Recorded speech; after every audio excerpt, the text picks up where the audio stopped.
Les temptatives per regenerar l'Església Catòlica eren nombroses i venien de molt enrere. El triomf del luteranisme, a diferència de moviments reformadors medievals com els valdesos, els càtars o els hussites, es va deure a la seva sintonia amb els canvis socioculturals del moment i al suport d'alguns prínceps alemanys que aspiraven a sostreure's a la fiscalitat i la tutela papal. L'escletxa oberta per Luter, que va fer públiques les seves 95 tesis a Wittenberg el 1517, es va eixamplar ràpidament. La coneguda com a Reforma Protestant va acabar en ruptura amb Roma i els enfrontaments religiosos, que expressaven alhora tensions socials i polítiques, van nodrir un cicle llarg de violències i guerres a Europa. La reforma defensada per Luter es basava en 5 principis teològics. El primer, la Bíblia en llengua vernacla com a font única de doctrina. El segon, la salvació sols per la fe. El tercer, la justificació de la salvació per la sola gràcia de Déu en contra de la creença en el paper de les bones obres.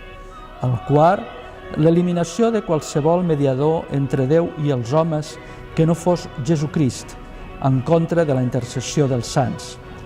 I el cinquè, la sola glorificació de Déu, sense culte a cap altre esse, objecte o símbol. Luter qüestionava, en suma, el paper mediador de l'Església i l'autoritat papal. A això s'afegia la crítica als excessos de la cúria i la denúncia de la venda d'indulgències per recaptar fons. Els reformadors protestants presentaven algunes característiques comunes, com ara l'erudició humanística i, sobretot, el llegat dels anomenats germans de la vida comuna, un corrent espiritual forjat als Països Baixos cap al final del segle XIV que advocava per una vivència religiosa més genuïna i individualitzada. A la pràctica, però, la reforma es va traduir en una pluralitat de confessions protestants, cadascuna de les quals va portar l'empremta del seu reformador, tant si era Luter, Calví, Zwingli o un altre. La Confessió d'Augsburg és el nom que va rebre el document elaborat per Philipp Melanchthon, amic i seguidor de Luter, per presentar-lo el 1530 a la Dieta d'Augsburg, convocada a instàncies de l'emperador Carles V.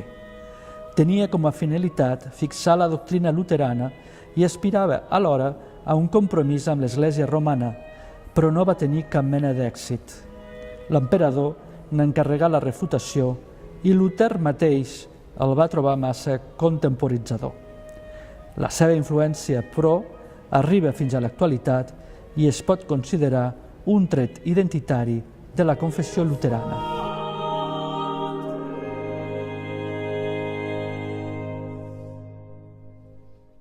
Durant la primera meitat del segle XVI, l'emperador Carles V va combatre infructuosament el luteranisme a les terres del Sacre Imperi Romano-Germànic.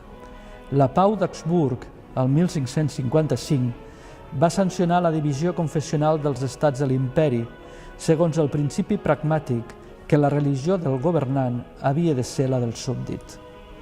Mig segle després, als territoris de la branca centreeuropea de la Casa d'Àustria, l'emperador Ferran II va dur a terme amb èxit una violenta campanya de recatolització amb el suport dels jesuïtes i altres ordes religiosos.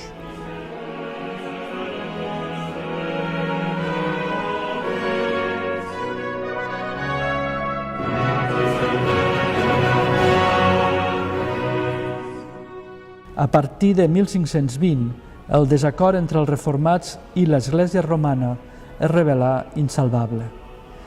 La resposta de l'Església no va ser exclusivament reactiva, com podria suggerir el terme contrarreforma, sinó també, a la seva manera, renovadora. Per aquesta raó ha estat conceptualitzada alhora com una reforma catòlica.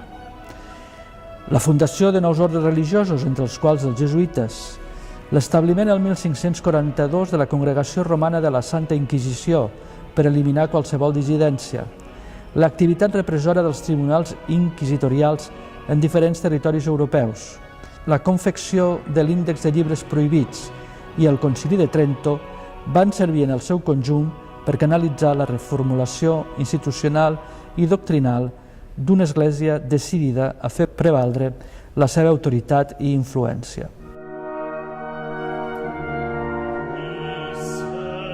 La reacció de la jerarquia catòlico-romana davant la reforma protestant no fou immediata.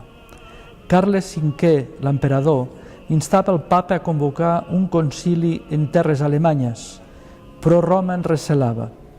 Finalment es convocà a Trento, dins l'imperi però en terres italianes. Durant els quasi 20 anys que va durar el concili, es va reformular la confessió catòlica. A més de definir teològicament la Santíssima Trinitat, el misteri eucarístic, la condició de la Mare de Déu o la funció dels sants, s'aspirava a reorganitzar l'Església i erradicar excessos que la institució mateixa reconeixia al seu interior. L'autoritat del bisbe en sortir reforçada i la celebració periòdica de concilis provincials, sínodes diocesans i visites pastorals i missions havia de garantir la regulació de la vida parroquial.